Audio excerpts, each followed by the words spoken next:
Why does it always seem that on the first really cold or really hot day of the year, you try and turn your HVAC system on and nothing happens? Today we're here at the Intermountain Weatherization Training Center and we're going to talk about a few simple things you can check before you call a professional. First, verify the basic settings of the thermostat. Is it on heat or cool, depending on the time of year? Does the programming have the set temperature too high or low to allow it to kick on? If that looks good, verify that the furnace has power. Check the furnace disconnect switch and fuse if there is one. Check the breaker panel or fuse box as well. If you've got power, then let's look at some other options. If you have an older mercury dial type thermostat, ensure the bulb holder is not bound up. Watch for the movement here. It's also important that the thermostat is level. If you're having more trouble with an old thermostat like this, it's probably time to replace it with something newer.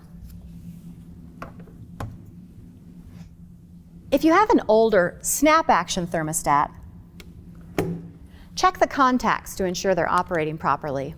The bimetal contacts get pitted and corroded over time, so you may need to replace these if they've aged.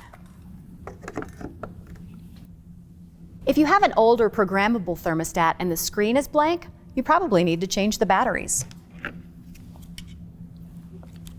Remember, most digital thermostats have a 3 to 5 minute startup delay if power has been lost, so give it some time if the power has been turned off recently.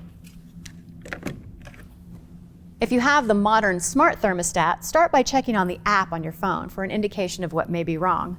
You can also make sure the thermostat is getting power. The setup on these can be more detailed, so be sure to refer to the manufacturer's instructions so you don't risk voiding the warranty. Hopefully, when you've checked to make sure the thermostat is getting power and is programmed correctly, the furnace will begin its startup cycle.